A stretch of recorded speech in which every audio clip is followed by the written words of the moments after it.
Hello and welcome back. Reading Mansfield Park. Henry Crawford is absolutely going to try and marry Fanny Price, and Fanny Price simply could not want anything less to do with the man. And we were just discussing her happiness and all of this. Henry and Mary, of course, were discussing her happiness in this and said, that what has Edmund and Sir Thomas done for Fanny's happiness that I cannot provide, and they're providing her, but it's like a rich. What did he say about Sir Thomas? He's just been talking crap about Lady and Sir Thomas. He said, what did he say? I forgot. Sir Thomas in his way, but it is a way of a rich, superior, long-worded, arbitrary uncle. That's what Henry Crawford just said about Sir Thomas, Edmund's father. So I feel like we're kind of on a roll. These chapters are really, we're rolling. So we're going to continue on. Chapter 31. Henry Crawford was at Mansfield Park again the next morning, and at an earlier hour than common, visiting warrants. At an earlier hour than common visiting warrants. He wasn't visiting warrants. The two ladies were together in the breakfast room, and fortunately for him, Lady Bertram was on the very point of quitting it as he entered. She was almost at the door, not choosing by any means to take so much trouble in vain. She still went on, after a civil reception, a short sentence about being waited for, and a "let Sir Thomas know" to the servant. Henry, overjoyed to have her go, bowed and watched her off, and without losing another moment, turned instantly to Fanny, and taking out some letters, said with a most animated look, "I must acknowledge myself infinitely obliged to any creature who gives me such an opportunity of seeing you alone. I have been wishing it more than you can have any idea. Knowing as I do what your feelings are knowing as I do what your feelings as a sister are, I could hardly have borne that any one in the house should share with you in the first knowledge of the news I now bring. He is made. Your brother is a lieutenant. Oh, that's really nice. I thought he for sure was going to just sit down and propose to her. I have the infinite satisfaction of congratulating you on your brother's promotion. Here are the letters which announce it, this moment to come to hand. You will perhaps like to see them." Fanny could not speak, but he did not want her to speak. To see the expression of her eyes, the change of her complexion, the progress of her feelings, their doubt, confusion, and felicity, was enough. She took the letters as he gave them. The first was from the Admiral to inform his nephew in a few words of his having succeeded in the object he had undertaken, the promotion of young Price, and enclosing two more, one the secretary from the First Lord to a friend, whom the Admiral had set to work in the business, the other from that friend to himself, by which it appeared that his lordship had the very great happiness of attending to the recommendations of Sir Charles, that Sir Charles was much delighted in having such an opportunity of proving his regard for Admiral Crawford, and that the circumstance of Mr. William Price's commission as second lieutenant of H.M. Sloop Thrush being made out was spreading general joy through a wide circle of great people. While her hand was trembling under these letters, her eyes running from one to the other, and her heart swelling with emotion, Crawford thus continued with unfeigned eagerness to express his interest in the event. "I will not talk of my own happiness," said he, "great as it is, for I think only of yours. Compared with you, who has a right to be happy? I have almost grudged myself my own prior knowledge of what you ought to have known before all the world. I have not lost a moment, however. The post was late this morning, but there has not been since a moment's delay. How impatient, how anxious, how wild I have been on the subject, I will not attempt to describe it. how severely mortified, how cruelly disappointed in not having it finished while I was in London. I was kept there from day to day in the hope of it, for nothing less dear to me than such an object would have detained me half the time from Mansfield. But though my uncle entered into my wishes with all the warmth I could desire, and exerted himself immediately, there were difficulties from the absence of one friend and the engagements of another, which at last I could no longer bear to stay the end of, and knowing in what good hands I left the cause, I came away on Monday, trusting that many posts would not pass before I should be followed by such very letters as these. My uncle, who is the very best man in the world, has exerted himself, as I knew he would, after seeing your brother. He was delighted with him. I would not allow myself yesterday to say how delighted, or to repeat half that the Admiral said in his praise. I deferred it all till his praise should be proved the praise of a friend, and as this day does prove it. Now, I may say that even I could not require William Price to excite a greater interest, or be followed by warmer wishes and higher commendation than were most voluntarily bestowed by my uncle after the evening they had passed together. "Has this been all your doing, then?" cried Fanny. "Good heaven, how very, very kind! Have you really? Was it by your desire? I beg your pardon, but I am bewildered. Did Admiral Crawford apply? How was it? I am stupefied." Henry was most happy to make it more intelligible by beginning at an earlier stage and explaining very particularly what he had done. His last journey to London had been undertaken with no other view than that of introducing her brother in Hill Street, and prevailing on the Admiral to exert whatever interest he might have for getting him on. This had been his business. He had communicated it to no creature. He had not breathed a syllable of it even to Mary. While uncertain of the issues, he could not have borne any participation of his feelings, but this had been his business, and he spoke with such a glow of what his solicitude had been, and used such strong expressions, was so abounding in the deepest interest, in twofold motives, in views and wishes more than could be told, that Fanny could not have remained insensible of his drift, and had she been able to attend, but her heart was so full of her senses, still so astonished. Her heart was so full and her senses still so astonished, that she could listen but imperfectly even to what he told her of William, and saying only when he paused, "Oh, kind, how very kind! Oh, Mr. Crawford, we are infinitely obliged to you.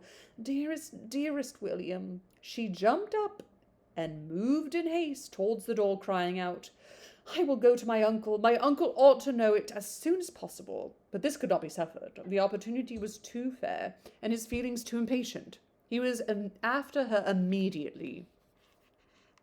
She must not go. She must allow him 5 minutes longer. And he took her hand and led her back to her seat, and was in the middle of his farther explanation before she had suspected for what she was detained. When she did understand it, however, she found herself expected to believe that she had created sensations which his heart had never known before, and that everything he had done for William was to be placed to the account of his excessive and unequal attachment to her. She was exceedingly distressed, and for some moments unable to speak. She considered it all as nonsense, as mere trifling and gallantry, which meant only to deceive for the hour. She could not but feel that it was treating her improperly and unworthily, and in such a way as she had not deserved, but it was, like himself, entirely of a piece with what she had seen before. And she would not allow herself to show half the displeasure she felt, because he had been conferring an obligation which no want of delicacy on his part could make a trifle to her. While her heart was still bounding with joy and gratitude on William's behalf, she could not be severely resentful of anything that injured only herself, and after having twice drawn back her hand and twice attempted in vain to turn away from him, she got up and said only with much agitation, "Don't, Mr. Crawford, pray don't. I beg you would not. This is a sort of talking which is very unpleasant to me. I must go away. I cannot bear it." But he was still talking on, describing his affection, soliciting a return, and finally, in words so plain as to bear but one meaning even to her, offering himself, hand, fortune, everything to her acceptance. It was so. He had said it. Her astonishment and confusion increased, and though still not knowing how to suppose him serious, she could hardly stand. He pressed for an answer. "No, no, no," she cried, hiding her face. "This is all nonsense. Do not distress me. I can bear no more of this. Your kindness to William makes me more obliged to you than your words can express, but I do not want, I cannot bear, I cannot listen to such. No, no, don't think of me. But you are not thinking of me. I know it is all nothing." She had burst away from him, and at that moment Sir Thomas was heard speaking to a servant in his way towards the room they were in, and it was in no time for farther assurances or entreaty, though to part with her at a moment when her modesty alone seemed, to his sanguine and pressured mind, to stay in the way of the happiness he sought, to stand in the way of the happiness he sought, was a cruel necessity. She rushed out an opposite door from the one her uncle was approaching, and was walking up and down the east room in the utmost confusion of contrary feeling before Sir Thomas's politeness or apologies were over, or he had reached the beginning of the joyful intelligence which his visitor came to communicate. She was feeling, thinking, trembling about everything, agitated, happy, miserable, infinitely obliged, absolutely angry. It was all beyond belief.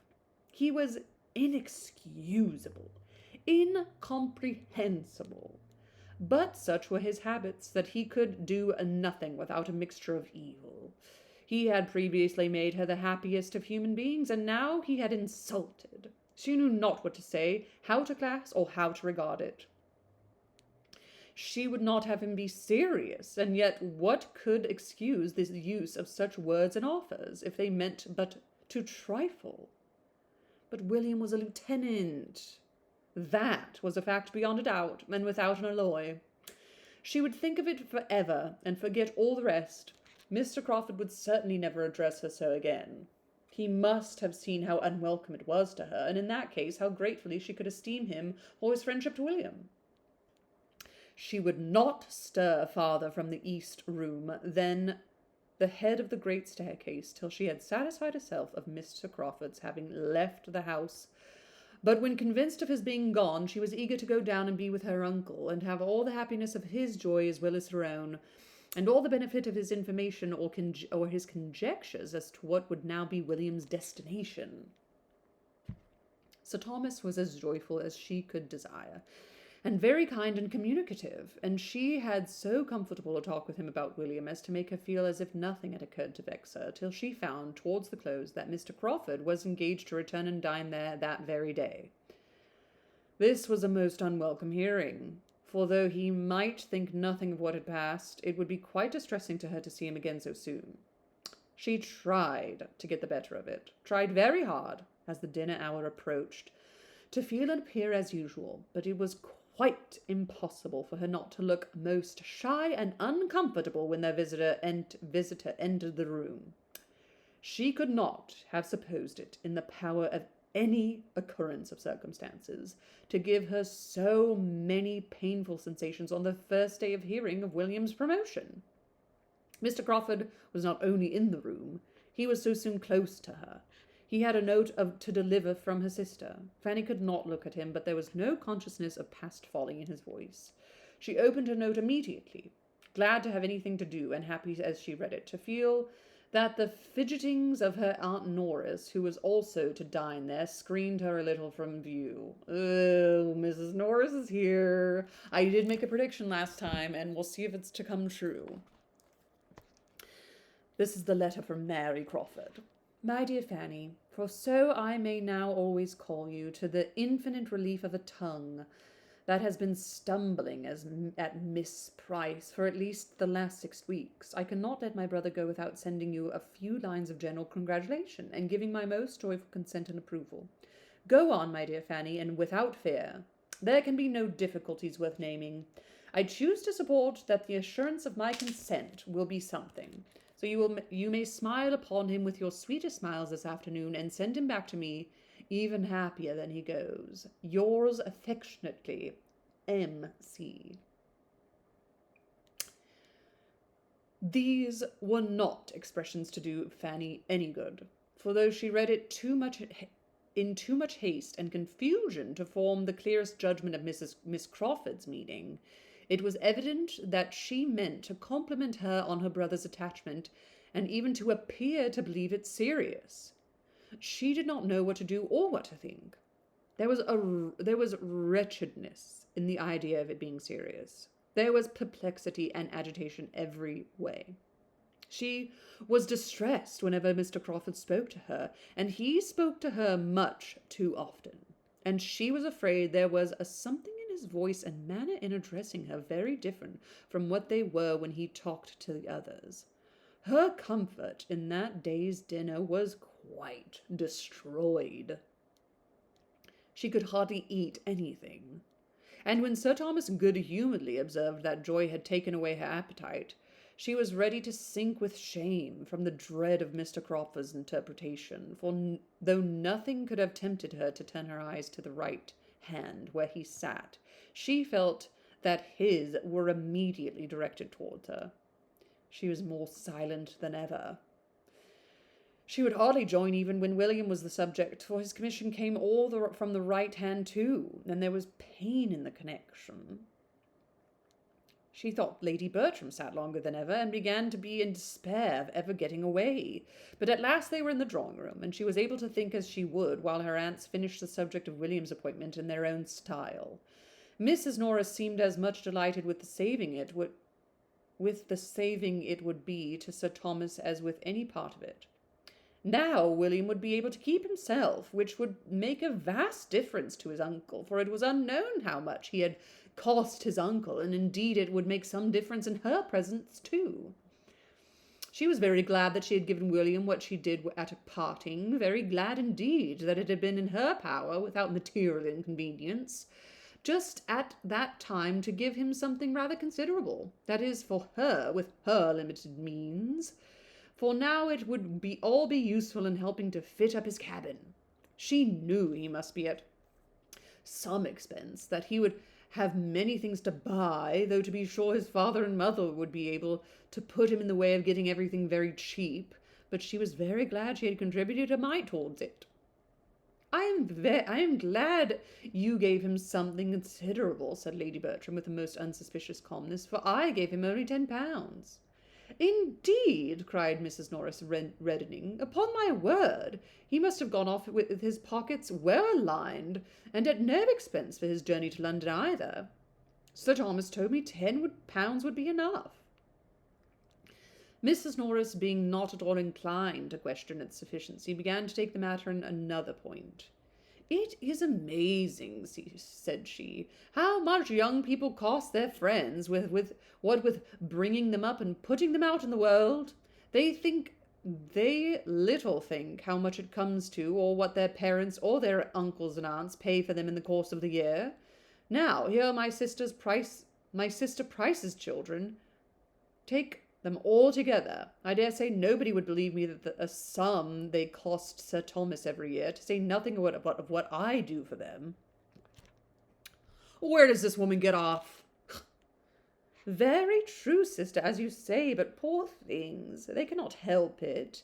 And you know it makes very little difference to Sir Thomas. Fanny, William must not forget my shawl if he goes to the East Indies, and I shall give him a commission for everything else that he is worth having. That is worth having. I wish he may go to the East Indies, that I may have my shawl. I think I will have 2 shawls, Fanny. Fanny, meanwhile, speaking only when she could not help it, was very earnestly trying to understand what Mr. and Miss Crawford were at. There was everything in the world against their being serious but his words and manner. Everything natural, probable, reasonable was against it. All their habits and ways of thinking, and all her own demerits. And all her own demerits. How could she have excited serious attachment in a man who had seen so many, and been admired by so many, and flirted with so many, infinitely her superiors, who seemed so little open to serious impressions, even where pains had been taken to please him, who thought so slightly, so carelessly, so unfeeling on all such points, who was everything to everybody, and seemed to find no one essential to him? And farther, how could it be supposed that his sister, with all her high and worldly notions of matrimony, would be forwarding anything of serious nature in such a quarter? Nothing could be more unnatural neither. Fanny was ashamed of her own doubts. Everything might be possible rather than serious attachment or serious approbation of it toward her. She had quite convinced herself of this before Sir Thomas and Mr. Crawford joined them. The difficulty was in maintaining the conviction quite so absolutely after Mr. Crawford was in the room, for once or twice a look seemed forced on her which she did not know how to class among the common meaning. In any other man, at least, she would have said it meant something very earnest, very pointed, but she still tried to believe it no more than what he might often have expressed towards her cousins and 50 other women. She thought he was wishing to speak to her unheard by the rest. She fancied he was trying for it the whole evening at intervals, whenever Sir Thomas was out of the room, or at all engaged with Mrs. Norris, and she carefully refused him every opportunity. At last to Fanny's nervousness, though not remarkably late, he began to talk of going away, but the comfort of the sound was impaired by his turning to her the next moment and saying, "Have you nothing to send Mary? No answer to her note? She will be disappointed if she receives nothing from you. Pray, write to her, if it only be a line." "Oh, yes, certainly," cried Fanny, rising in haste, the haste of embarrassment of wanting to get away. "I will write directly." She went accordingly to the table, where she was in the habit of writing for her aunt, and prepared her materials without knowing what in the world she would say. She had read Miss Crawford's note only once, and how to reply to anything so imperfectly understood was most distressing.